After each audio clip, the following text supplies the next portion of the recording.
আসসালামু আলাইকুম দর্শকবৃন্দ। সারা বাংলাদেশে ভূমিধস বিজয়ী বিএনপির এই যে ভূমিধস বিজয়ী বিএনপির এটার একটি কারণ আছে। কারণ গত 20 বছর ধরে বিএনপি রাষ্ট্র ক্ষমতায় আসতে পারে নাই। গত 20 বছর ধরে তারা রাষ্ট্র ক্ষমতায় আসতে পারে নাই এবং কি জুলুম অত্যাচারের শিকার এই দলটি। এখন সারা বাংলাদেশের থেকে সমান তালে এই দলটি তারা বিজয়ী হয়ে আসতেছেন। প্রত্যেকটা আসন থেকেই তারা পাশ করেছেন। এ পর্যন্ত আমার জানা মতে 212টির মতো আসন বিএনপি পেয়েছে। আমাদের বাড়ি গোপালগঞ্জ জেলা।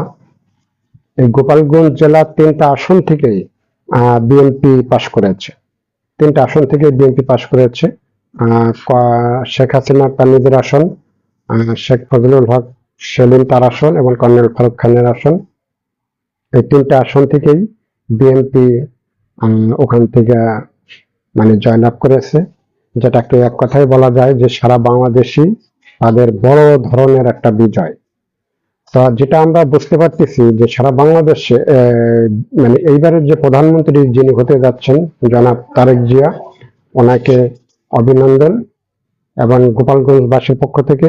কারণ কথাটা এই জন্যই বললাম যে গোপালগঞ্জেও বিএনপির আসন পেয়েছে। 3টা আসনেই বিএনপি জিতেছে গোপালগঞ্জের থেকে। তারেক রহমানকে অভিনন্দন জানিয়েছেন যুক্তরাষ্ট্র এবং ভারতও অভিনন্দন জানিয়েছেন জনাব তারেক জিয়াকে। এটি স্বাভাবিক, পার্শ্ববর্তী দেশ তারা অভিনন্দন জানাবে একটা রাষ্ট্রকে, এটাই স্বাভাবিক। সারা বাংলাদেশে এবারের যে মহিলা যারা এমপি হয়েছেন তাদের সংখ্যা মোট 7 জন।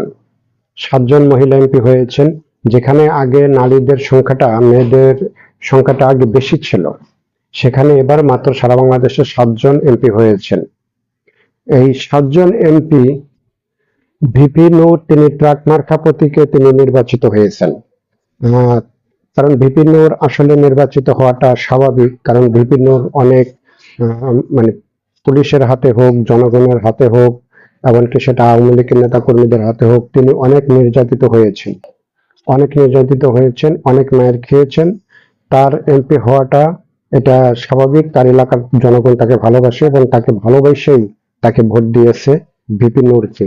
আমার এই চ্যানেলে আমি আজকে সাধারণত যারা নির্বাচিত হয়েছেন এবং বিএনপির যে খবরাখবর, এই খবরগুলি আমি আজকে তুলে ধরবো। পাকিস্তান থেকে পাকিস্তান থেকে ধন্যবাদ জানিয়েছেন, অভিনন্দন জানিয়েছেন জনাব তারেক জিয়াকে পাকিস্তানের প্রধানমন্ত্রী। আর দর্শকবৃন্দ, এই 2026 সালে এই যে 13তম যে নির্বাচনটা হলো, এই নির্বাচনে কোনো ধরনের কারচুপি এখানে হয় নাই। কারণ কোনো ধরনের কারচুপি এখানে হয় নাই, বিষয়টা এই জন্যই বোঝা গেল, বা আমি বিষয়টা একটু পরিষ্কার করে বলি। যদি কারচুপি হতো তাহলে বিজয়টা এনসিপি জামায়াতের পক্ষে যেত, কিন্তু কারচুপি হয় নাই দেখে অনেক বড় ধরনের একটা বিজয় কিন্তু এখানে বিএনপির পক্ষে চলে আসছে। কারণ যে এনসিপি নেতাদের যে এনসিপি নেতাদের, বা ছাত্র জনতার আন্দোলনের কারণে আওয়ামী লীগ সরকার কিন্তু দেশ ছেড়েছিল, কিন্তু তাদের আন্দোলনে দেশ ছাড়তে বাধ্য হয়েছে আওয়ামী লীগ সরকার। কিন্তু এই অবদানটা কিন্তু এই এইসব নেতাদের সবচেয়ে বেশি। মানে এই যে আজকের গণতন্ত্র এবং এই যে বিএনপি যে সরকার গঠন করতে যাচ্ছে, এটা কিন্তু এনসিপিদের এখানে একটা বড় অবদান কিন্তু এখানে আছে, অনেক বড় একটা অবদান এখানে আছে। যারা ওই সময় আন্দোলন করেছে তাদের অবদানটা সবচেয়ে বেশি। এখানে এনসিপি হেরে যাওয়া মানে কিন্তু এই না যে আসলে তারা হেরে গেছে, তাদের হেরে যাওয়ার কারণে বিএনপি কিন্তু জয়লাভ করেছে। এবং তারা যদি জিততো, নির্বাচনটা যদি কারচুপি হতো, তাহলে কিন্তু তারাই জিততে পারতো। কিন্তু নির্বাচনটা কোনো ধরনের কারচুপি হয় নাই, এটা সঠিক একটা নির্বাচন হয়েছে। বাংলাদেশের ইতিহাসে 2026 সালে সবচেয়ে ভালো একটা নির্বাচন হয়েছে এবং এই নির্বাচনে সারা বাংলাদেশের মানুষ বিএনপিকে ভোট দিয়েছে। কারণ বিএনপির জনসমর্থন অনেক আগের থেকেই, এই বাংলাদেশের জনসমর্থন অনেক আগের থেকেই, এবং বিএনপিকে ভালোবাসে মানুষ। বিএনপিকে ভালোবাসে বলতে খালেদা জিয়াকে, এবং খালেদা জিয়া তিনি ইন্তেকাল করেছেন, ওনার জন্য দোয়া করি, আল্লাহ ওনাকে ইস্তেনসিব করুক। এই বিএনপির দলের প্রতি এবং খালেদা জিয়ার অনেক অবদান আছে এবং সারা বাংলাদেশের মানুষ ওনাকে খুবই ভালো জানত। সেই ভালো জানার থেকে কিন্তু আজ বিএনপি এই যে বড় একটা বিজয় তারা অর্জন করতে পেরেছে। এই বিজয়ের পিছনে কিন্তু যারা ছাত্র আন্দোলনের সাথে যারা জড়িত, বর্তমানে এনসিপি শাপলা কলি মার্কায় যারা নির্বাচন করেছেন, তাদের অবদানটা কিন্তু এখানে সবচেয়ে বেশি। এবং এই যে জুলাই সনদ যে বলা হচ্ছে, জুলাই সনদ বাস্তবায়নের দিকে আমার মনে হয় যে এখানে বিএনপির এই জুলাই সনদটা বাস্তবায়ন করা উচিত। কারণ এনসিপিদের তাদের সমস্ত দাবি দাবা আমার মনে হয় যে তাদের মেনে নিয়ে, এবং জামাত ইসলাম বিরোধী দলে গেছে, এটাতে কোনো সমস্যা নেই। জামাত ইসলামকে সাথে নিয়ে প্লাস এনসিপি 11 দলকে সাথে নিয়ে আপনারা যদি আসলে রাষ্ট্র পরিচালনা করেন এবং সারা বাংলাদেশে যদি ঘুষ, চাঁদাবাজি, বিদেশে অর্থ পাচার, এই জিনিসগুলো যদি আপনারা বন্ধ করে দেন, তাহলে আপনারা দেখবেন যে আগামী 5 বছর পরে এই দেশের জনগণ এখন যেরকম আপনাদেরকে ভোট দিয়েছে, ঠিক 5 বছর পরেও কিন্তু এই সেম একই রায় আপনাদের কাছেই আসবে। এই জনগণ একই রায় কিন্তু আপনাদের কাছেই কিন্তু পৌঁছাই দিবে। এটা কিন্তু আপনাদের একটা ভাগ্য, শুধু ভাগ্য বললে হবে না। এই জিনিসটা আল্লাহ পাকের একটা বিশেষ রহমত। আল্লাহ পাকের একটা বিশেষ রহমত। এই বিশেষ বিশেষ রহমতটা আমি মনে করি যে তারেক জিয়ার উপরে নাজিল হয়েছে। কারণ সবাইকে কিন্তু দেখেন, এখানে যারা জামায়াত আছে তারা কিন্তু আল্লাহওয়ালা লোক, তারা এলেম লাইনে লেখাপড়া করেছে, কিন্তু আল্লাহ পাকের যে বিশেষ রহমতটা, সেই রহমতটা কিন্তু তাদের উপরে নাজিল না হইয়া এই বিশেষ রহমতটা কিন্তু তারেক জিয়ার উপরে নাজিল হয়েছে।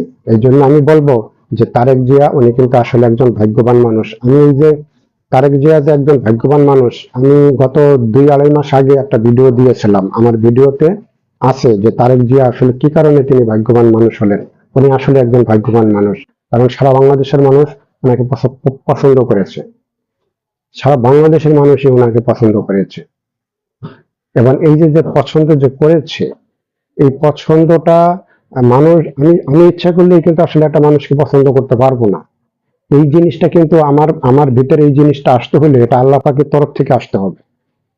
তো দর্শক বিন্দু, এই যে নিউজটা, উপর আল্লাহ চাইলে একটা রাজনৈতিক দলকে অনেক উপরে টেনে নিতে পারে, আবার উপর আল্লাহ চাইলে একটা রাজনৈতিক দলকে একবারে মানে শেষ করে দিতে পারে। এটা সবকিছু নির্ভর করে একমাত্র উপর আল্লাহর উপরে। একটা জিনিস আপনারা দেখেন, জাতীয় পার্টি, আচ্ছা জাতীয় পার্টি অন্যান্য বার নির্বাচনের সময় তারা কিন্তু বেশ কিছু আসন পায়, কিন্তু এই 2026 সালের নির্বাচনে তারা কয়টা আসন পেয়েছে? একটা আসনও পায় নাই। একটা আসনও পায় নাই। কারণ আল্লাহ পাক তাদেরকে মনে হয় আর পছন্দ করতেছেন না বা করে নাই। যার কারণে জাতীয় পার্টি কিন্তু মানে একবারে শেষ হয়ে যাওয়ার মতো অবস্থা। মানে এইটা একবারে জাতীয় পার্টি যে শেষ হয়েছে বা বিলীন হয়ে গেছে বা বিলীন হয়ে যাওয়ার মতো, এই জিনিসটা কিন্তু ওই এটা আল্লাহর তরফ থেকেই হয়েছে। এটা আসলে মানুষ এটার জন্য দায়ী না। এটা আল্লাহ তরফ থেকেই হয়েছে, এটা মানুষ এটার জন্য দায়ী না। দেখেন জাতীয় পার্টি এই নির্বাচনে একটা আসনও পায় নাই। একটা আসনে জাতীয় পার্টি পায় নাই। জামাত ইসলাম মনে হয় 77টা আসনে পর্যন্ত পেয়েছে, হয়তো আর আসন বাড়বে কিনা এটা আমি ঠিক বলতে পারতেছি না। এই বাংলাদেশে 35 বছর আগে পুরুষ প্রধানমন্ত্রী ছিল, কিন্তু 35 বছর পরে এই প্রথম পুরুষ প্রধানমন্ত্রী হবেন জনাব তারেক জিয়া। এই তারেক জিয়া যাতে প্রধানমন্ত্রী না হতে পারে, বিদেশের থেকে কিছু মানুষ এমন ভাবে ফেসবুকে, ইউটিউবে এমন ভাবে প্রচার করেছে, বিশেষ করে পিনাকি ভট্টাচার্য, তিনি বহুত মানে কথা বলেছেন যাতে মানুষ বিএনপি কে ভোট না দেয়। বহুত কথা তিনি বলেছেন, কিন্তু যে আমি একটু আগে একটা কথা বলেছি যে আল্লাহ পাকের বিশেষ রহমত আসলে ওনাদের উপরে নাজিল হয়েছে। তাহলে 35 বছর পরে আমরা আসলে একজন পুরুষ প্রধানমন্ত্রী পেতে যাচ্ছি। এটা বাংলাদেশের মানুষের জন্য একটা সৌভাগ্য। দর্শকবৃন্দ, যদি আমার এই ভিডিওটা আপনাদের ভালো লাগে, লাইক ও সাবস্ক্রাইব করবেন। যারা পেজে দেখতেছেন তারা একটু শেয়ার করবেন। আপনারা সবাই ভালো থাকবেন, সুস্থ থাকবেন। আসসালামু আলাইকুম।